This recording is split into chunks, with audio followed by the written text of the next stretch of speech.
Bonjour tout le monde. Ce matin, je m'en vais faire la revue d'un robot que je voulais avoir depuis un petit bout de temps. C'est Megatron Revenge of the Fallen, mais dans sa version Voyager. Plus petit que sa version Leader. Et sous beaucoup d'aspects, je le trouve mieux fait. Je viens de le sortir de sa boîte. J'ai eu le temps de l'examiner quand même un peu. J'ai déjà une opinion de fait sur ce robot-là. Dans son mode tank. Je m'excuse de vous faire trembler un petit peu. Juste me rapprocher un peu de vous.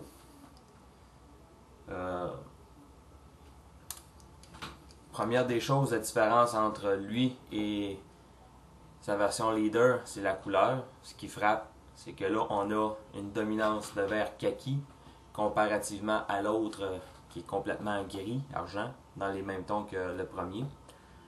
On a le canon ici. Clairement, là, on voit la main. Le missile qui se veut une boule de feu en plastique rouge transparent. On a les ailes ici. Et ici. Les ailes qu'on peut rabattre comme ça aussi, si on veut. Ou comme ça. Ben, franchement, je trouve que c'est plus beau comme ça. Ça lui donne un style jet. Donc un hybride jet tank extraterrestre. La forme du tank en tant que tel me laisse plutôt indifférent. Mais quand même, c'est assez bien fait, mais on voit quand même facilement des parties de robots, comme ici. C'est facile à voir que ça c'est les orteils. Ensuite, la tête est très visible. Faut vraiment être aveugle pour la manquer. Comme ici, le canon, on voit que c'est la main de Megatron qui est là-dedans.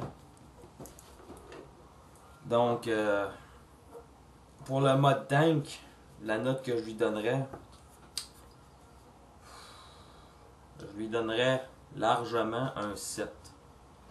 Parce qu'on voit encore ici, on voit en dessous, on voit le torse, il y a il y a quand même pas mal de parties de robots qu'on voit. Donc, je peux pas donner une excellente note à ce tank-ci, quand même. Mais toujours est-il que ça me plaît. On a un tank volant, comme qu'on avait vu dans le film. On a resté conforme à ça. J'en suis très heureux.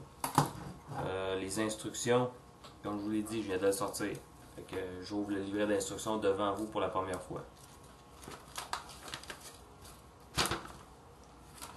Le livret d'instructions, 16 étapes, pas quelque chose de bien compliqué. La biographie, ce que je comprends pas, c'est que c'est le même personnage que le Leader Class, mais on n'a pas la même biographie. On a sensiblement les mêmes stats quand même, mais on n'a pas la même biographie. La biographie que j'ai, ça dit: pris au piège dans les profondeurs obscures de la mer, l'esprit inerte coincé dans une sorte de coma. Megatron n'avait aucune idée des recherches désespérées menées par les autres Décepticons pour retrouver sa carcasse. Une fois reconnecté, tous ses efforts et sacrifices n'ont eu plus pratiquement aucune valeur à ses yeux. La seule chose qui l'importait était la vengeance. Il se vengerait du jeune garçon qui lui a volé sa victoire et il jure de célébrer son triomphe sur les débris fumants d'Optimus Prime. La force, l'intelligence, la vitesse, l'endurance et le rang, ainsi que la puissance de tir, on a un stat de 10. Le courage et l'habileté, un stat de 9.